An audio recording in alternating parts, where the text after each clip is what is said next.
Hi friends, Leo dots ഇപ്പോൾ Eravikulam national പാർക്കിലാണ്. ഇത് നമ്മുടെ മൂന്നാറിലാണുള്ളത് കേട്ടോ. അടിപൊളി എക്സ്പീരിയൻസ് ആയിരുന്നു ഇവിടെ വന്നപ്പോൾ. നമുക്ക് ഒരുപാട് നല്ല കോടമഞ്ഞൊക്കെയുള്ള ഒരു വൈബായിരുന്നു ഇവിടെ കിട്ടിയത്. അപ്പോൾ നമുക്ക് വീഡിയോ കാണാം. വംശനാശ ഭീഷണി നേരിടുന്ന വരയാടുകളുടെ ആവാസ കേന്ദ്രമാണ് ഇവിടം. ഇടുക്കി ജില്ലയിലെ ദേവികുളം താലൂക്കിലാണ് ഇരവിക്കുളം ദേശീയോദ്യാനം ഉള്ളത്. 12 വർഷത്തിലൊരിക്കൽ പൂക്കുന്ന നീലക്കുറിഞ്ഞി കാണാനും സഞ്ചാരികൾ ഇവിടെ എത്താറുണ്ട്. ഇനി 2030 നീലക്കുറിഞ്ഞി പൂക്കുക. ദക്ഷിണ ഭാരതത്തിലെ ഏറ്റവും ഉയരം കൂടിയ കൊടുമുടിയായ ആനമുടി ഇരവിക്കുളം ഉദ്യാനത്തിലാണ് ഉള്ളത്. 97 ചതുരശ്ര കിലോമീറ്ററിൽ വിസ്തീർണത്തിൽ വ്യാപിച്ച് കിടക്കുന്ന ഇരവിക്കുളം ഉല്ലാസയാത്രയ്ക്കും പ്രകൃതി സൗന്ദര്യത്തിനും അനുയോജ്യമായ പ്രദേശമാണ്. നമ്മൾ ടിക്കറ്റൊക്കെ എടുത്ത ശേഷം നമുക്കൊരു ബസ് അറേഞ്ച് ചെയ്യും. ആ ഒരു ബസ്സിൽ കയറിയിട്ട് വേണം നമുക്ക് ഈ ഒരു നാഷണൽ പാർക്കിലോട്ട് പോകാൻ. ഇരവിക്കുളത്തെ എക്കോ പോയിൻ്റ്, രാജമല എന്നിവിടങ്ങളിലാണ് സഞ്ചാരികൾ കൂടുതലായിട്ട് എത്താറുള്ളത്. രാജമല വരെ മാത്രമേ സന്ദർശനത്തിന് അനുവാദമുള്ളൂ. വരയാടുകളെ കൂടുതലായി കാണാവുന്ന സ്ഥലമാണ് രാജമല. വരയാടുകളുടെ പ്രജനകാലമായ ഫെബ്രുവരി മാർച്ച് മാസങ്ങളിൽ ഇരവിക്കുളം ദേശീയോദ്യാനത്തിലേക്ക് സന്ദർശിക്കാൻ പ്രവേശനമുണ്ടായിരിക്കുന്നതല്ല. അപൂർവ ഗണത്തിൽപ്പെട്ട സസ്യജാലങ്ങളിലാണ് ഇരവിക്കുളത്തിൻ്റെ സവിശേഷത. ചോലന വനങ്ങളും പുൽമേടുകളും നിറഞ്ഞ ഉയരം കൂടിയ പ്രാദേശിക ഔദ്യോഗിക വാഹനത്തിലാണ് സന്ദർശകരെ കൊണ്ടുപോവുക. അപൂർവമായ ഓർക്കിഡുകളും കാട്ടുപൂക്കളും കുറിഞ്ഞികളും നിറഞ്ഞ വഴിയിൽ കാട്ടുപോത്ത്, കരിങ്കുരങ്ങ് തുടങ്ങിയ മൃഗങ്ങളും നമുക്ക് കാണാൻ പറ്റും.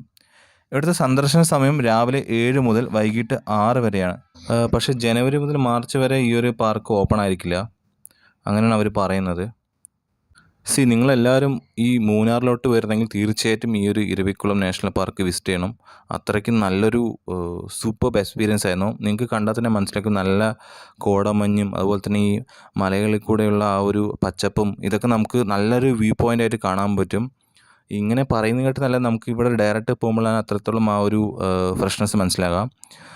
ഇവിടെ ഞങ്ങൾ ഈ ഒരു ആടിനെ കണ്ടായിരുന്നു. ഈ ഒരു ആട് നമുക്ക് ഫോട്ടോ എടുക്കുമ്പോഴൊക്കെ കറക്റ്റ് പോസായിട്ടൊക്കെ നിന്നു. ഒരു സൂപ്പർ എക്സ്പീരിയൻസ് ആയിരുന്നു ശരിക്കും. ഈ ഒരു നീലക്കുറിഞ്ഞി പൂക്കുമ്പോൾ ശരിക്കും ഇവിടെ വരണം എന്നാണ് എനിക്ക് അടുത്തൊരു പ്ലാൻ ഉണ്ട്. അത് നടന്നാൽ അത് അത്രയ്ക്കും സൂപ്പറായിരിക്കും. അപ്പോൾ വേണ്ട ഒരുപാട് പേര് ഈ ഒരു ആടിനെ ഫോട്ടോ എടുക്കുന്നുണ്ട്. ഇവിടെ ഒരുപാട്, ഇത് മാത്രമല്ല ഒരുപാട് ആടുകൾ ഇവിടെ ഉണ്ട്. ഞങ്ങളത് നടന്നു പോകുമ്പോൾ കണ്ടു. വല്ലാത്തൊരു എക്സ്പീരിയൻസ് ആയിരുന്നു. മസ്റ്റ് എല്ലാവരും ഈ നാഷണൽ പാർക്കിൽ പോയി വിസിറ്റ് ചെയ്യണമെന്ന് എൻ്റെ ഒരു റിക്വസ്റ്റ്.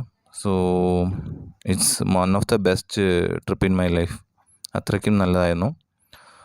ഞാനിതാ ഇങ്ങനെ ഒരുപാട് എക്സ്പീരിയൻസ് ഒക്കെ ചെയ്തു. ഒരുപാട് പേരുണ്ടായിരുന്നു അവിടെ. വേണ്ട ആട് നമുക്ക് ഓരോന്ന് കഴിക്കണം അവിടെ. അപ്പോൾ അതൊക്കെ ഞങ്ങൾ ജസ്റ്റ് ഒന്ന് വീഡിയോ എടുക്കാൻ ശ്രമിച്ചു. പിന്നെ ഇതാണ് ആ ഒരു കോട. നമുക്ക് ശരിക്കും നല്ലൊരു ഫീൽ, നല്ലൊരു എന്താ പറയുക, നമുക്ക് പറയാൻ പറ്റില്ല, അത്രയ്ക്കും നല്ലൊരു എക്സ്പീരിയൻസ് ആയിരുന്നു. നിങ്ങൾ മൂന്നാറിൽ വരികയാണെങ്കിൽ ഇവിടെ നിന്ന് എക്സ്പ്ലോർ ചെയ്യുക. ഈ വീഡിയോ ഇഷ്ടപ്പെട്ടാൽ ലൈക്ക് ചെയ്യുക, കമൻറ്റ് ചെയ്യുക, ഷെയർ ചെയ്യുക, സബ്സ്ക്രൈബ് ചെയ്യുക.